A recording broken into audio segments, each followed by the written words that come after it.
BJP ಭವಿಷ್ಯವನ್ನ ನುಡಿತಾ ಇತ್ತು. November December ಅಲ್ಲಿ ಕ್ರಾಂತಿ ಅಂತ ಹೇಳಿ. ಕಾಂಗ್ರೆಸ್ನ ಮಾಜಿ ಸಚಿವರೊಬ್ಬರು ಕೂಡ ಹೇಳಿದ್ರು ನವೆಂಬರ್ ಅಲ್ಲಿ ಕ್ರಾಂತಿ ಅಂತ ಹೇಳಿ. ಈಗ ಕ್ರಾಂತಿ ಸಂಪುಟ ಪುನರ್ರಚನೆಯ ವಿಚಾರದಲ್ಲಿ ಆಗ್ತಾ ಇದೆ. ಅದರ ಮಧ್ಯದಲ್ಲಿ ಒಂದಿಷ್ಟು ಸಿಎಂ ಬದಲಾವಣೆ ಚರ್ಚೆ ಇದೆ, ಅದನ್ನು ಬಿಡೋಣ ಈಗ. ಆದರೆ ಈ ಸಂಪುಟ ಪುನರ್ರಚನೆ ವಿಚಾರ ಆಗ್ತಾ ಇದ್ದಂಗೆನೆ ನನಗೂ ಬೇಕು ಮಂತ್ರಿ ಸ್ಥಾನ, ನಾನೂ ಆಗ್ತೀನಿ ಮಂತ್ರಿ ಅನ್ಕೊಂಡು ತುಂಬಾ ಲೀಡರ್ಸ್ಗಳು ಓಡಾಡ್ತಾ ಇದ್ದಾರಂತೆ. ಎಲ್ಲೆಲ್ಲಿ ಓಡಾಡ್ತಾ ಇದ್ದಾರೆ, ಯಾವ್ಯಾವ ಮಂತ್ರಿಗಳಿಗೆ ಈಗ ಮಂತ್ರಿ ಆಗಬೇಕು ಅನ್ನುವಂಥ ಆಸೆ ಇದೆ, ಹೈಕಮಾಂಡ್ ಒಪ್ಪಿಗೆ ಕೊಡುತ್ತಾ? ಯಾರೆಲ್ಲ ಲಿಸ್ಟ್ನಲ್ಲಿದ್ದಾರೆ? ಇಲ್ಲಿದೆ ನೋಡಿ ಸ್ಟೋರಿ.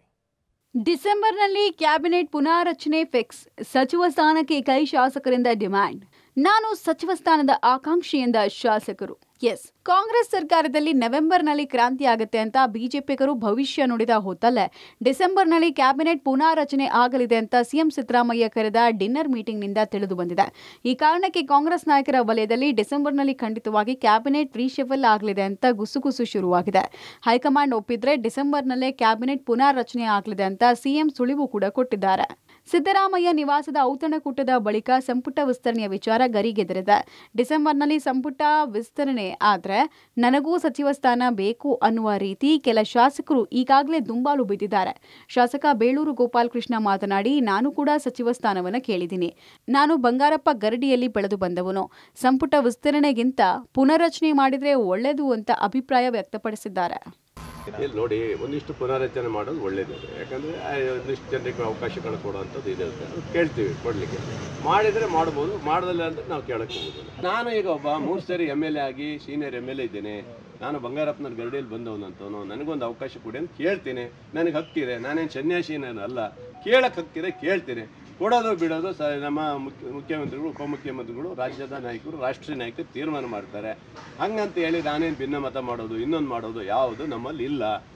ಹಾಗಾಗಿ ನಾವು ಇಷ್ಟವತ್ತ ಒಬ್ಬ ಕಾಂಗ್ರೆಸ್ಸಿಗ ಅಂತ ತಿಳ್ಕೊಳ್ರಿ. ಈ ಬಗ್ಗೆ ಮಾಗಡಿ ಶಾಸಕ ಬಾಲಕೃಷ್ಣ ಮಾತನಾಡಿ, ನಾನು ಸಚಿವ ಸ್ಥಾನದ ಆಕಾಂಕ್ಷಿ. ಈಗಾಗಲೇ ನನಗೆ ಸಚಿವ ಸ್ಥಾನ ಬೇಕು ಅಂತ ಸಿಎಂ DCM ಹೈಕಮಾಂಡ್ ಗಮನಕ್ಕೆ ತಂದಿದ್ದೀನಿ. ನನ್ನ ಹಿರಿತನ ಪರಿಗಣಿಸ್ತಾರೆ ಅಂತ ವಿಶ್ವಾಸ ಇದೆ. ಪುನಾರಚನೆ ಆದರೆ ನಮ್ಮನ್ನ ಪರಿಗಣಿಸಿ ಅಂತ ಕೇಳಿದ್ದೀವಿ ಅಷ್ಟೇ ಅಂತ ಹೇಳಿದ್ರು. ಏನೆಲ್ಲ ಹೇಳಿದ್ದಾರೆ ಮುಖ್ಯಮಂತ್ರಿಗಳು, ಉಪಮುಖ್ಯಮಂತ್ರಿಗಳು ಮತ್ತು ಹೈಕಮಾಂಡ್ ಗಮನದಲ್ಲೂ ಇದೆ. ನಮ್ಮ ಸೀನಿಯಾರಿಟಿನ ಕನ್ಸಿಡರ್ ಮಾಡ್ತಾರೆ ಅಂತಕ್ಕಂಥ ಆತ್ಮವಿಶ್ವಾಸ ಕೂಡ ಇದೆ ನಮಗೆ. ನೋಡೋಣ ಏನು ಮಾಡ್ತಾರೆ ಅಂತ. ನವೆಂಬರ್ ಕ್ರಾಂತಿ ಇಲ್ಲವೆಂದ ಸಿಎಂ ರೇಸ್ನಲ್ಲಿಲ್ಲ ಎಂದ ಜಾರಕಿಹೊಳಿ. ಇನ್ನು ಸಿಎಂ ಸಿದ್ದರಾಮಯ್ಯ ನವೆಂಬರ್ ಕ್ರಾಂತಿಯ ಬಗ್ಗೆ ಮತ್ತೊಮ್ಮೆ ಸ್ಪಷ್ಟಪಡಿಸಿದ್ದಾರೆ.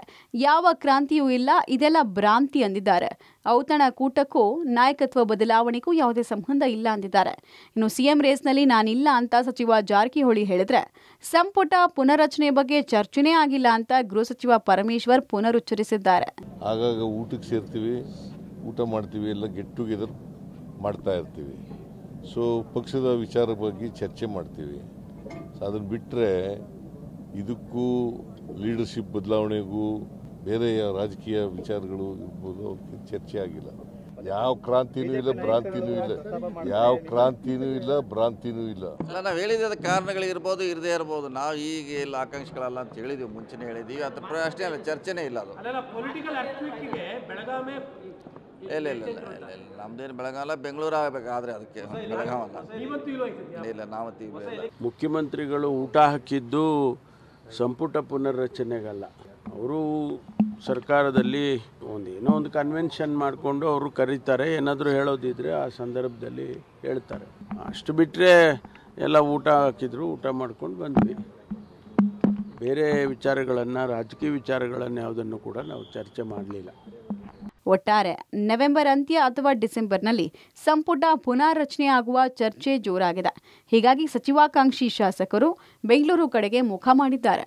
ಕೆಲವರು ದೆಹಲಿಗೂ ಹೋಗೋಕೆ ಸಿದ್ಧತೆ ಮಾಡಿಕೊಳ್ತಿದ್ದಾರೆ. Political bureau, public TV, Bengaluru.